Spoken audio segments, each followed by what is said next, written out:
ये सेवा भाव मुश्किल है, बहुत गौर से सुनिएगा। ये सेवा भाव मुश्किल है, विचारों से नहीं होती, इसे तो शेर दिल करते सियारों से नहीं होती। ये विरला व्यक्ति कर पाता है। मुझे मालूम है, मैं भी अपने आश्रम से 31 साल से लगातार गरीब बेटियों को विदा कर रही हूँ, और मुझे लग रहा है अर्जुन मेघवाल जी का मेरा इसीलिए बहुत घनिष्ठ संबंध है, पारिवारिक संबंध है, एक भाई बहन का रिश्ता है। उसके नाते मेरा कार्यक्रम कुरुक्षेत्र में था, तो मैंने कहा कुरुक्षेत्र में नहीं, जहाँ परिवारों को जोड़ने का काम हो रहा है मैं वहां जाऊंगी। समाज को तोड़ना सहज है, समाज को जोड़ना बहुत कठिन कार्य है।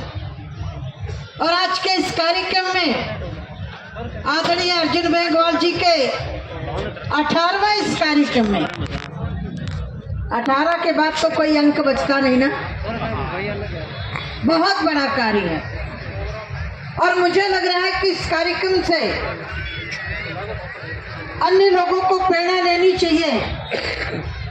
ये जो बेटियां बैठी हुई हैं, ये बेटियां नहीं है, राजस्थान है। अभी संचालक जी के द्वारा एक बेटी का जिक्र करते हुए कि छोटी उम्र में शादी कर दी गई थी, शायद बालिका वधू राजस्थान का ही वो कहानी थी। जब पढ़ने के समय होता है, आगे बढ़ने का समय होता है, तब बेटी को विदा करना मुझे लग रहा है कि उसके अधिकारों के साथ हनन करना होता है। और ये परंपरा अब धीरे धीरे खत्म हो रही है। देश के यशस्वी प्रधानमंत्री जी ने बेटी बचाओ बेटी पढ़ाओ, इसके तहत बेटियों के लिए रास्ता प्रशस्त किया। अभी आपने 26 जनवरी को देखा होगा, सबसे आकर्षण का केंद्र यदि कहीं कोई था तो उस परेड में बेटियां थी जो अपनी बटालियन का नेतृत्व कर रही थी।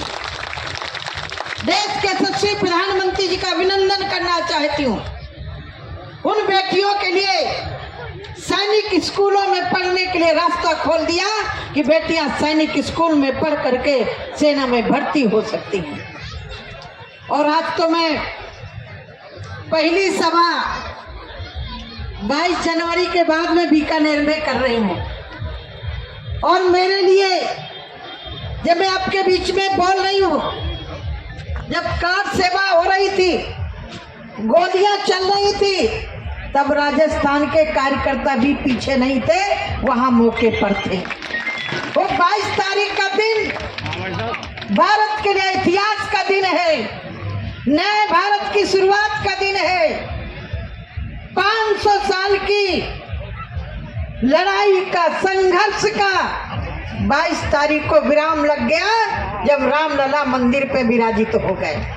ये सबका पूरे भारत में, और भारत में ही नहीं, भारत से बाहर भी जो भी भारतीय रह रहा था वो उत्सव मना रहा था, उमंग से भरा हुआ था। तो आज जो नए जोड़ों की शादी हो रही है, मेरा बेटियों से अनुरोध है कि जिस घर में आप जा रही हैं, अब आपके लिए वो पराया घर नहीं है, आप उस घर की मालकिन बन के जा रही हैं। उस घर को संभालना आपकी जिम्मेदारी है। और मेरा बेटे वालों से भी निवेदन है, जब मैया सीता को विदा करा करके दशरथ अयोध्या ले गए, तो उन्होंने कौशल्या के सामने एक ही बात कही थी, राख्यो न बधू लड़कनी पर घर आई, राख्यो नैन पुत्र की नहीं। बेटी और बहू में भेद नहीं होना चाहिए। जैसे हमारी बेटी होती है, वैसे बहू भी हमारी बेटी बन करके आई है। तो मेरा इधर से लड़के वाले बैठे हैं, मेरा उनसे अनुरोध है कि बेटी और बहू में कभी भेदभाव मत करिएगा। ये हमारे देश की, ये तो वो धरती है, मीराबाई की धरती है, हाड़ी रानी की धरती है।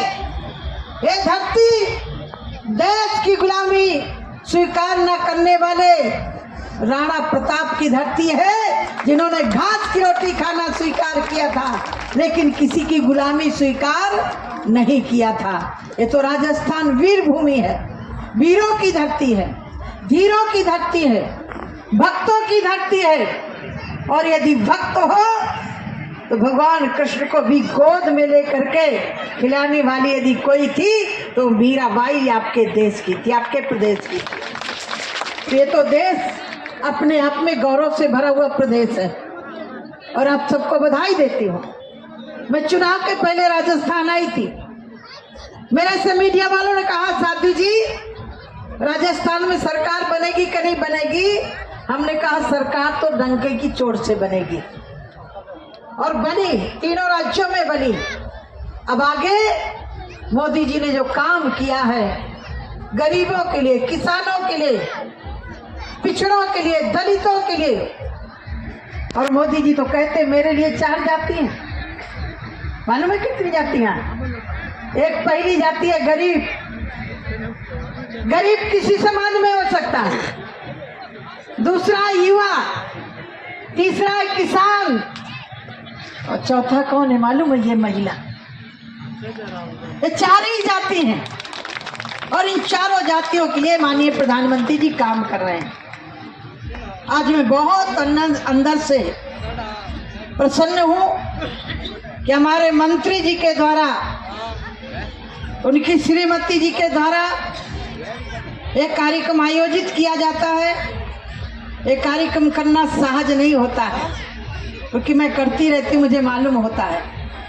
एक बेटी की शादी करना तो मुश्किल होता है, और इतनी बेटियों की शादी करना, उनके लिए सामान जुटाना, उनके लिए पूरी व्यवस्था करना, ये बहुत बड़ा कठिन कार्य होता है। इसीलिए मैं हमेशा कहा करती हूँ, किसी के काम जो आए उसे इंसान कहते हैं, पराया दर्द जो जाने उसे भगवान कहते हैं। मनुष्य गलती का पुतला है जो अक्सर हो ही जाती है, जो गलती करके पछताए उसे इंसान कहते हैं। यो भरने को पशु भी पेट भरते हैं, अकेले खा करके सदा गुजरान करते हैं, पथिक जो बांट कर खाए उसे इंसान कहते हैं। बस क्या है, पद तो आता रहता है, जाता रहता है। और सचमुच में मैं अर्जुन मेघवाल जी को जब देखती हूँ तो ऐसा कभी महसूस नहीं होता कि कभी अफसर भी रहे हैं, अधिकारी भी रहे हैं, एक कार्यकर्ता की तरह, भारतीय जनता पार्टी के सजग कार्यकर्ता की तरह काम करते हैं। ऐसे आदरणीय मंत्री जी का मैं अभिनंदन करती हूँ उनकी अनुपस्थिति में, क्योंकि आज उनका कार्यक्रम बहुत बड़ी जिम्मेदारी का कार्यक्रम था। 75 वर्ष भारत के न्यायपालिका को स्थापित हुए उसके वर्षगांठ में वहाँ उपस्थित हैं। मुझे मालूम होता तो मैं उनके साथ ही आती। मैं रात में 3 बजे जगी थी, रात में दिल्ली पहुँची थी।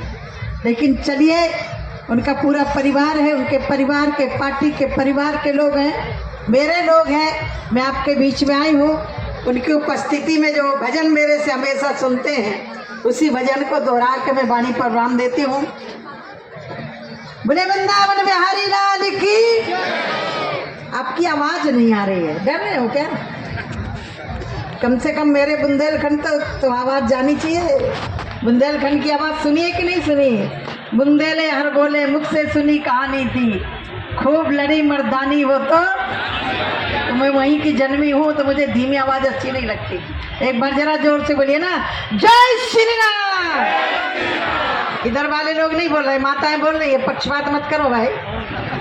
हाथ उठाइए ना, दोनों हाथ उठाइए, पंजा नहीं दिखाइए, पंजा का काम खत्म। मुट्ठी बांधिए जरा जोर से। भारत माता की, भारत माता की जय श्री राम, जय जय श्री राम। भजन सुनना, सुनना है पक्का है?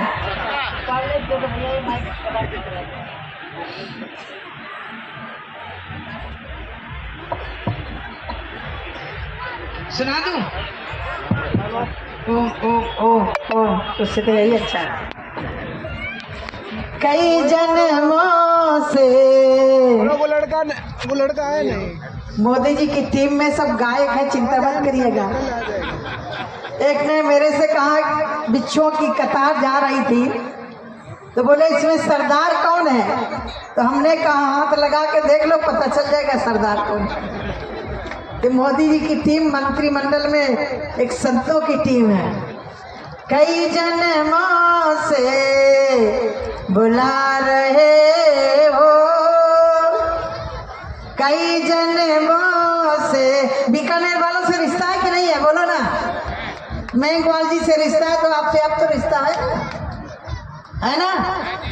कई जन्मों से बुला रहे हो, कोई तो रिश्ता जरूर होगा। नजरों से नजरें मिला न पाए, मेरी नजर का कसूर होगा। तुम ही तो मेरे माता पिता हो, तुम ही तो मेरे बंधु सखा हो। अनेक नाते तुम संग जोड़े, अनेक नाते तुम संग जोड़े, कोई तो नाता, बोलो ना, कोई तो नाता जरूर होगा। दिल में समा गई तस्वीर तेरी,